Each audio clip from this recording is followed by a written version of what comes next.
GMRC Grade 1 Quarter 1 Week 2 Day 1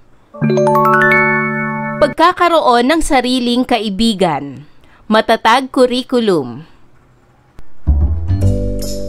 Hello kids! It's me, Teacher Frel. Don't forget to subscribe, like, and share, and hit the notification bell for the latest video. You can also follow my Facebook page, Teacher Frel TV.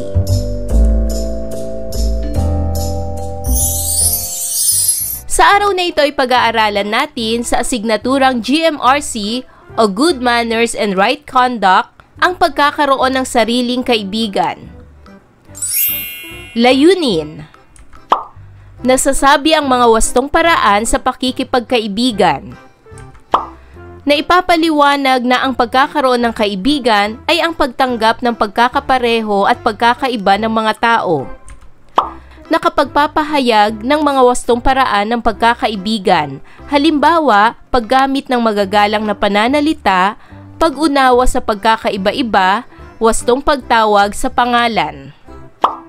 At naipakikita ang pagiging totoo sa pamamagitan ng mabuting pakikipag-ugnayan sa kapwa. Sa araling ito, inaasahan na kayo ay makapagsasabi ng mga wastong paraan ng pakikipagkaibigan. Mga bata, may kaibigan ba kayo? Masaya ka ba kapag kasama mo ang iyong mga kaibigan?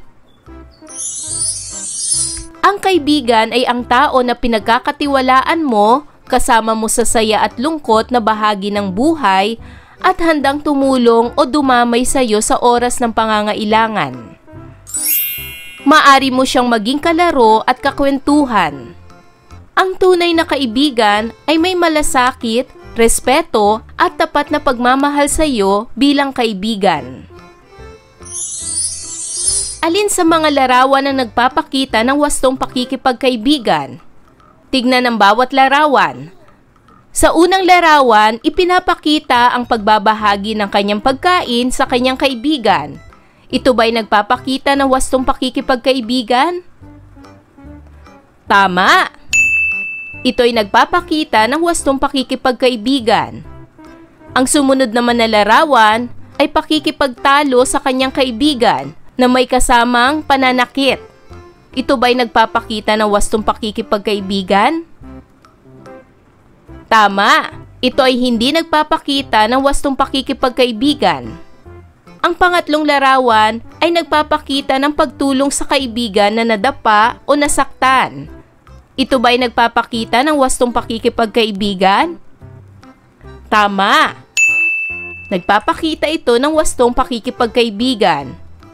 Ang sumunod naman na larawan ay nagpapakita ng pakikipaglaro ng maayos sa mga kaibigan o sa mga kalaro. Ito ba ay tama? Magaling! Ito ay nagpapakita ng wastong pakikipagkaibigan. At ang panghuling larawan ay nagpapakita ng pagbibitiw ng masasakit na salita sa kanilang kaibigan. Ito ba ay wasto? Tama! Ito ay hindi wasto. Alam mo ba na maaari kang magkaroon ng maraming kaibigan? Upang magkaroon ka ng maraming kaibigan, una, dapat marunong kang makisama sa kaibigan. Pangalawa, marunong kang magbahagi ng gamit o laruan. Pangatlo, ikaw ay masayahin at palangiti. Pang-apat, maayos kang makipaglaro. Panglima, matulungin kahit sa maliit na bagay. Pang-anim, magalang at magaan kang kausap. Pang-pito, nakikinig ka sa kwento at problema ng kaibigan. At pang-walo, nagbibigay ka ng mabuting payo. Ang mga ito ay nagpapakita ng wastong pakikipagkaibigan. Ang hindi wastong paraan ng pakikipagkaibigan ay hindi marunong magbahagi ng gamit o laruan. Madaling mainis kapag natatalo sa laro. Hindi tinutulungan ang kaibigang nasaktan. Nananakit ng kaibigan. at nagbibitiw ng masasakit na salita sa kaibigan. Nais ng bawat isa na magkaroon ng mga kaibigan dahil likas sa tao ang makihalubilo at makaramdam ng koneksyon sa iba. Sa oras ng problema o kalungkutan, ang kaibigan ang unang nagbibigay ng lakas ng loob at pakikinig. Ang kaibigan ay nagbibigay ng payo at pakiramdam na hindi ka nag-iisa. Mas masaya kapag mayroon kang kaibigan dahil may kasama kang tumawa, magkwento o gumawa ng mga bagay na gusto ninyo pareho. Kahit simpleng bonding ay nakakatanggal ng stress. Ang mga kaibigan ay nagbibigay ng payo, inspirasyon, at minsan sinasabi rin nila ang iyong mga mali na nakakatulong para mag-improve ka bilang tao. Kung may bago kang kaklase, ay makipagkaibigan ka. Kung may kaklase kang walang baon, maaari mong i-share ang iyong baon sa kanya. Ito ay isang paraan ng pakikipagkaibigan. Ang kaibigan ay maituturing natin na parang kapamilya. Sila rin ay nagmamahal, nag-aalala at nakikiisa sa atin sa lahat ng pagkakataon. Masaya man o malungkot ay kasama at kaisa natin sila. Ngayon ay dumako na tayo sa pagsasanay bilang isa. Iguhit ang masayang mukha kung ang pangungusap ay nagsasabi ng wastong paraan ng pakikipagkaibigan at malungkot na mukha naman kung hindi. Unang bilang, pakikipagkaibigan sa bagong lipat na kaklase. Ito ba ay masayang mukha o malungkot na mukha? Magaling! Ang tamang sagot ay masayang mukha. Pangalawang bilang, pagpapahiram ng lapis sa iyong kaklaseng walang dalang lapis. Ito ba ay masayang mukha o malungkot na mukha?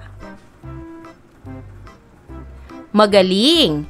Ang tamang sagot ay masayang mukha. Pangatlo, pagsira sa gamit ng kinaiinisan mong kaklase.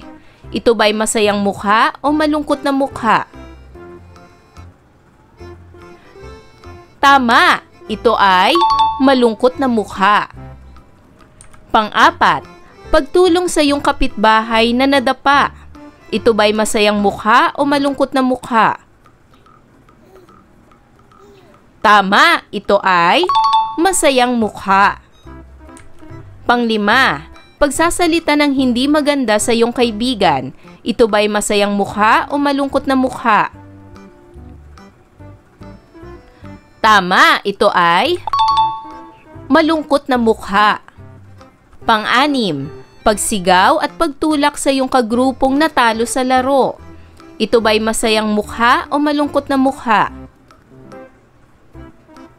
Tama! Ito ay malungkot na mukha. Pang-pito, pagsasauli ng hiniram mong gamit sa iyong kaklase. Ito ba ay masayang mukha o malungkot na mukha? Tama! Ito ay masayang mukha. At pang-walo, pagbibigay ng iyong sobrang pagkain sa kaklaseng walang dalang baon. Ito ba ay masayang mukha o malungkot na mukha? Tama! Ito ay masayang mukha. Tandaan, ang kaibigan ay ang tao na pinagkakatiwalaan mo, kasama mo sa saya at lungkot na bahagi ng buhay, at handang tumulong o dumamay sa iyo sa oras ng pangangailangan. Ayan mga bata, naunawaan niyo ba ang ating aralin sa araw na ito?